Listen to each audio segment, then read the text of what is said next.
दोस्तों, हम अपने जीवन में हमेशा अपने मन को लेकर परेशान रहते हैं। हम यह सोचते हैं कि हमारा मन भला शांत कैसे होगा। हमारे मन में तो तरह तरह के विचार चल रहे हैं। हम काम कुछ और करना चाहते हैं, लेकिन हमारा मन हमसे कुछ और ही काम करवा लेता है। इससे पहले कि आप अपने मन को शांत करने का प्रयास करें, यह जानना जरूरी है कि मन का व्यवहार शांत होने वाला है ही नहीं। अगर मन शांत होने वाला हो सकता तो इस दुनिया में सभी के मन शांत हो गए होते और हर कोई अपना जीवन सुखी सुखी बिता रहा होता। फिर न तो कोई हंगामा होता और न ही किसी तरह की कोई तकलीफ। सभी का जीवन खुशी खुशी बीत रहा होता। फिर न तो आप और न ही मैं पैसे कमाने के पीछे भाग रहे होते। समस्या तो यह है कि हम ज्यादा से ज्यादा चीजें इकट्ठा करना चाहते हैं, क्योंकि हमें लगता है कि हमारे पास जितनी ज्यादा चीजें होंगी हम उतना ही सुखी रहेंगे। लेकिन वास्तविकता तो यही है कि बाहर की किसी भी चीज में कोई सुख नहीं है और न ही उनमें कोई दुख है। और यही कारण है कि जब हम किसी चीज के पीछे भाग रहे होते हैं, जब हम कोई चीज पाना चाहते हैं, तो उसे पाकर हमें पल भर के लिए खुशी तो मिलती है, लेकिन बाद में हम उस खुशी का एहसास नहीं कर पाते। वह खुशी दुख में परिवर्तित हो जाती है। और इसी प्रकार से हम एक चीज से दूसरी चीज, दूसरी से तीसरी चीज के पीछे लगातार भागते रहते हैं, क्योंकि हमें ऐसा ही लगता है कि यदि हम वह चीज पालेंगे तो हम सुखी हो जाएंगे। लेकिन वास्तविकता में वही सुख हमारे दुख का कारण बन जाता है, जिस कारण हमारा मन बेचैन रहने लगता है। हम उस चीज को पाने के लिए तरह तरह के उपाय करते हैं, जिस कारण हमारा मन और भी बेचैन होने लगता है। और यह बेचैनी धीरे धीरे चिंता का रूप ले लेती है और हमारा मन पूरी तरह से अशांत हो जाता है। हमें कुछ भी अच्छा नहीं लगता। हमें लगता है कि जो कुछ हमने मांगा था उसका उल्टा हो रहा है। सब कुछ हमारे विपरीत जा रहा है। और फिर हम अपने मन को शांत करने के लिए ध्यान करना शुरू करते हैं, क्योंकि एक ध्यान ही वह मार्ग है जो हमें ज्ञान की ओर ले जाता है। वह हमें यह बताता है कि बाहर किसी भी चीज में कोई सुख नहीं है और न ही दुख है। दुख और सुख तो हमारे मन का भ्रम है। यह हमारे मन की एक उपज है, जिसके लालच में हमारा मन हमें यहां वहां भगाता रहता है। जैसे कि महीनों से भूखे एक भिखारी को अगर एक सूखी रोटी भी मिल जाए तो वह उसके लिए सुख है, वह उसके लिए अमृत है। और ठीक उसी के विपरीत यदि किसी धनवान के घर पर 56 प्रकार के भोग भी बन जाए, तब भी वह उसे खाकर तो दुखी ही रहेगा। यह तो उनकी मनस्थिति पर निर्भर करता है। इसे और अच्छे से समझने के लिए आज की जो कहानी मैं आपको सुनाने जा रहा हूं, इस कहानी के माध्यम से आप यह समझ पाएंगे कि हमारे मन की स्थिति क्या है और हम इसे कैसे नियंत्रित कर सकते हैं। तो चलिए बिना किसी देरी के कहानी शुरू करते हैं। एक समय की बात है, एक गांव में एक युवक रहता था जिसका मन बहुत ही अशांत रहता था। वह हमेशा तनाव में रहता। वह अपने मन को शांत करना चाहता था, लेकिन उसे कोई भी उपाय नजर नहीं आ रहे थे। उसके जीवन में कई प्रकार के दुख थे, जिनके कारण वह हमेशा तकलीफ में रहता, तनाव में रहता। एक दिन उसे पता चला कि उसके गांव में एक बौद्ध भिक्षु आए हुए हैं, जो सभी को दुख और सुख पर उपदेश दे रहे हैं। वह युवक तुरंत ही घर से निकला और उनके आश्रम जा पहुंचा। वहां पर पहुंचने के बाद उस युवक ने देखा कि वह बौद्ध भिक्षु सभी गांव वालों को उपदेश दे रहे थे। बौद्ध भिक्षु कह रहे थे कि सभी के जीवन में कोई ना कोई सुख और दुख तो आता ही रहता है, जिस कारण हमारा मन बहुत अशांत रहता है। और एक अशांत मन इस दुनिया का कोई भी सुख नहीं ले सकता।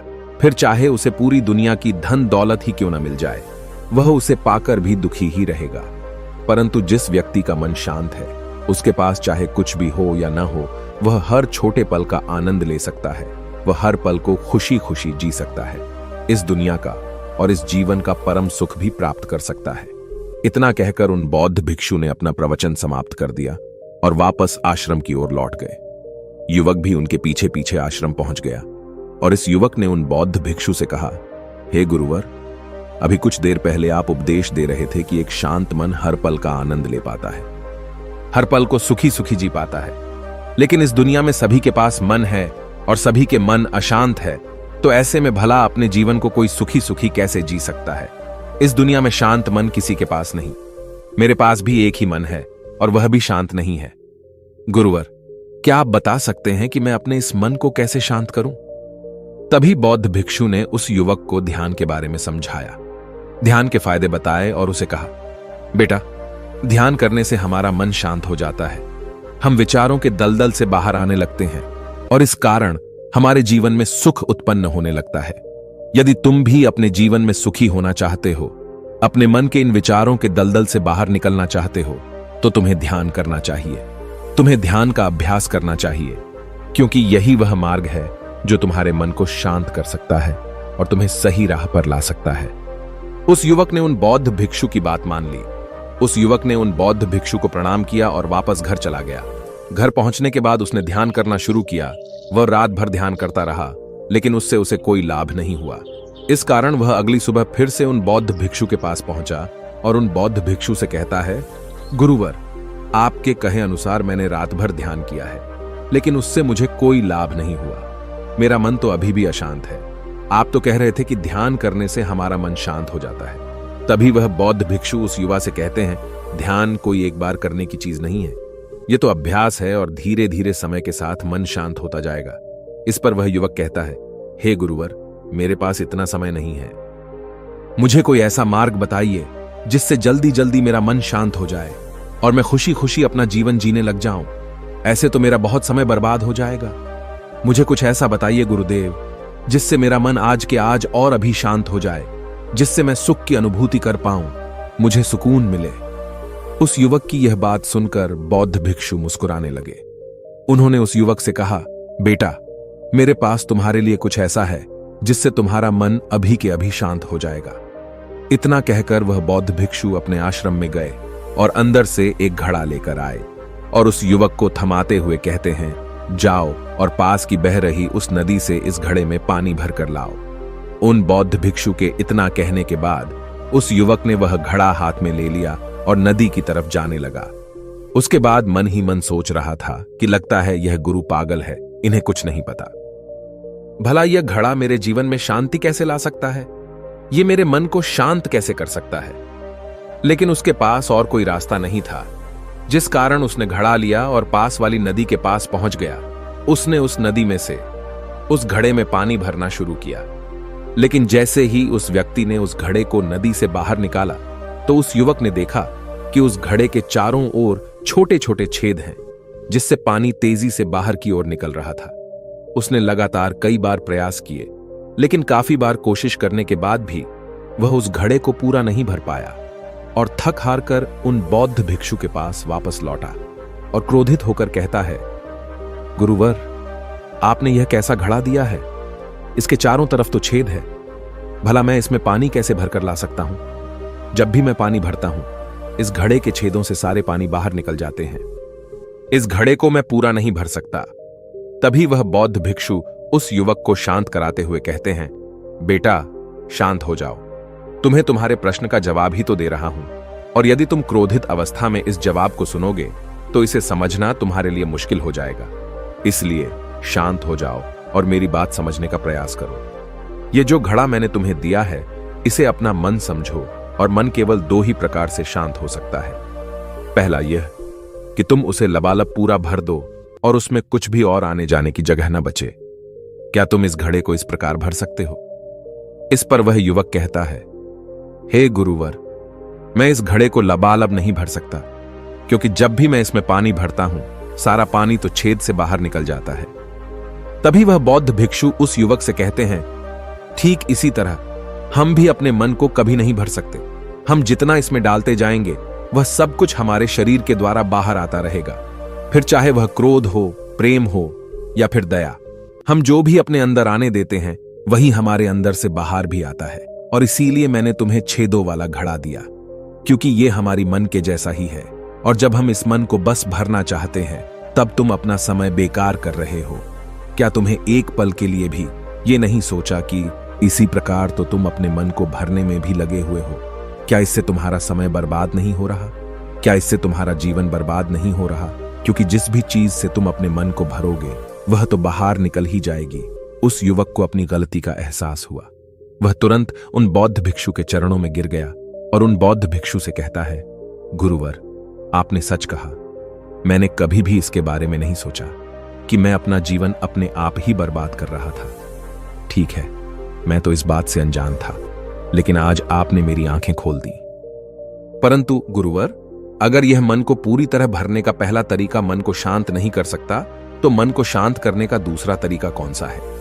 गुरुवर, मुस्कुराते हुए उस आदमी से कहते हैं, दूसरा तरीका है कि अपने मन को पूरी तरह खाली कर दो। इस पर वह व्यक्ति कहता है, गुरुवर, आप ही मुझे बताइए कि मैं अपने मन को खाली कैसे कर सकता हूं। तभी बौद्ध भिक्षु कहते हैं, बेटा, यह तो बहुत ही सरल है। बाहर का कूड़ा अपने भीतर मत जाने दो। इस प्रकार तुम्हारा मन अपने आप ही खाली हो जाएगा। वह व्यक्ति कुछ देर सोच विचार करने के बाद बौद्ध भिक्षु से कहता है, हे गुरुदेव, यह कैसे संभव है? जो भी हम देखते हैं, सुनते हैं, वह हमारे मन में ही तो जाता है, वह हमारे भीतर की ओर ही तो जाता है। फिर मैं उसे कैसे रोक सकता हूं? इस पर बौद्ध भिक्षु मुस्कुराने लगे और उस युवक से कहते हैं, बेटा, मैं तुम्हें यही तो समझाने का प्रयास कर रहा हूं कि मन को केवल ध्यान से ही जीता जा सकता है और एक दिन ध्यान करने से कुछ नहीं होने वाला। हमें इसके लिए समय देना होगा, हमें इसके लिए धैर्य रखना होगा, इसका निरंतर अभ्यास करना होगा। आगे बौद्ध भिक्षु उस युवा से कहते हैं, बेटा, क्या तुम्हें प्यास लगी है? युवक कहता है, हां गुरुवर, मुझे बहुत जोरों की प्यास लगी है। इस पर उन बौद्ध भिक्षु ने उस युवक को पानी पिलाया और कहा, ये लो, पानी पी लो, इससे तुम्हारी प्यास बुझ जाएगी। लेकिन मुझे एक बात बताओ, क्या आज पानी पी लेने से फिर तुम्हें कभी प्यास नहीं लगेगी? तुम कभी फिर मुझसे पानी नहीं मांगोगे? इस पर वह युवक कहता है, गुरुवर, आप कैसी बातें कर रहे हैं? पानी तो हमारे जीवन का एक हिस्सा है, इसके बिना तो हम मर जाएंगे। और आप कह रहे हैं कि आज पानी पी लो और उसके बाद मैं कभी पानी न पीऊं। यह भला कैसे संभव है? प्यास तो हमें रोज आती है और हम रोज पानी पीते हैं, इसके बिना तो हम मर जाएंगे। तभी बौद्ध भिक्षु मुस्कुराते हुए उस युवक से कहते हैं, ठीक इसी प्रकार एक दिन के ध्यान से हमारा मन शांत नहीं हो सकता। उसे भी रोज भूख लगती है और उसे रोज रोज हमें आहार भी देना पड़ता है। उसे भी रोज पानी पीने की जरूरत पड़ती है और ठीक उसी प्रकार हमें हर दिन ध्यान करने की भी जरूरत पड़ती है। और जब हम निरंतर ध्यान करते हैं, इसका अभ्यास करते हैं, तो देखते ही देखते हमारे मन की भूख शांत होने लगती है और एक समय पर हमारा मन सारे विचार उत्पन्न करना बंद कर देता है। तब वह बाहर से कुछ भी ग्रहण नहीं कर पाता और जो कोई भी विचार हमारे भीतर है, वह सारे विचार देखते ही देखते समाप्त हो जाते हैं और इसी प्रकार धीरे धीरे हमारा मन शांत होने लगता है। आगे वह बौद्ध भिक्षु उस युवक से कहते हैं, बेटा, तुम ही तो कह रहे थे कि तुमने रात भर ध्यान किया है, लेकिन उसके बाद भी तुम्हारा मन शांत नहीं हो रहा। बेटा, तुम चाहो तो 1 घंटे के लिए ध्यान कर सकते हो, चाहो तो पूरा दिन भर तुम ध्यान करो, लेकिन इसका लाभ भी तुम्हें उतना ही मिलेगा। अर्थात मान लो तुम 1 दिन के लिए ध्यान करते हो तो इससे तुम्हारे मन को भी शांति केवल कुछ समय के लिए ही मिलेगी। यह हो सकता है कि वह 1 घंटे के लिए शांत रहे या फिर केवल कुछ क्षणों के लिए, लेकिन वह शांत अवश्य होगा। लेकिन जैसे ही उसे फिर से भूख लगेगी, वह फिर से अशांत हो जाएगा और फिर से यहां वहां भागने लगेगा और वह अपने विचारों की तलाश में आगे बढ़ेगा, क्योंकि उसे भी तो भूख लगी है, उसे भी तो खाना चाहिए, उसे भी तो पानी चाहिए। जैसे कि जब तुम्हें भूख लगती है, तुम अशांत हो जाते हो, क्योंकि तुम्हें भोजन चाहिए, पानी चाहिए, ताकि तुम अपने पेट की भूख को मिटा सके और तुम्हें शांति मिले। इस पर वह युवक कहता है, आप सत्य कहते हैं, मैं ही गलत था, मेरी ही गलती है। मैं अपने मन को अवश्य शांत करके रहूंगा, फिर चाहे इसके लिए मुझे कितना भी समय क्यों न लग जाए, मैं भी उस सुख को प्राप्त करके ही रहूंगा। मैं इस खाली घड़े में पानी भरकर अपने जीवन को बर्बाद नहीं करना चाहता। मैं अपने मन को शांत करके ही रहूंगा। मैं अपने मन को पूरी तरह से खाली कर दूंगा। इतना कहकर उस युवक ने उन बौद्ध भिक्षुओं को प्रणाम किया और वापस अपने घर की ओर लौट गया। दोस्तों, हम लोगों के जीवन में भी कई प्रकार की समस्याएं हैं और हम उन समस्याओं का समाधान करना चाहते हैं, और अंत में हमें जो मार्ग मिलता है वह ध्यान है। हम ध्यान तो करना चाहते हैं, लेकिन हम उसके परिणाम को तुरंत पाना चाहते हैं। जब हम शुरू शुरू में ध्यान करते हैं तो हमें उसका कुछ भी लाभ नहीं मिलता और हमें लगता है कि यह व्यर्थ है, इससे हमें कोई भी फायदा नहीं होने वाला, क्योंकि हमें तो सब कुछ जल्दी जल्दी चाहिए। लेकिन वास्तविकता तो यही है कि ध्यान सब्र और समय मांगता है और साथ ही उसे शांति भी चाहिए। परंतु हम इतने अशांत हैं कि हमारे भीतर ये तीनों चीजें नहीं हैं। इसीलिए अपने भीतर धैर्य पैदा करें। जब आपके भीतर धैर्य पैदा होगा, तभी आप सब्र, समय और शांति के महत्व को समझ पाएंगे, और फिर आपका समय चाहे कैसा भी क्यों न चल रहा हो, आप हर समय खुश रहना सीख जाएंगे। अगर आपका मन अशांत है तो यह किसी और के हाथों में नहीं है कि वह आपके मन को शांत कर सके। यह तो आपके हाथों में है कि आप अपने मन को किस प्रकार और कितनी देर तक के लिए शांत कर सकते हैं। दोस्तों, आपने आज के इस वीडियो से क्या सीखा वह मुझे आप कमेंट में बता सकते हैं। इसी के साथ में उम्मीद है कि आपको आज की वीडियो पसंद आई होगी, तो इस वीडियो को उस इंसान को शेयर करें और उसी के ठीक बाद चैनल को सब्सक्राइब करें। तो चलिए फिर मिलते हैं ऐसी एक और नई वीडियो में। तब तक के लिए अपना ख्याल रखें। धन्यवाद और नमो बुद्धाय।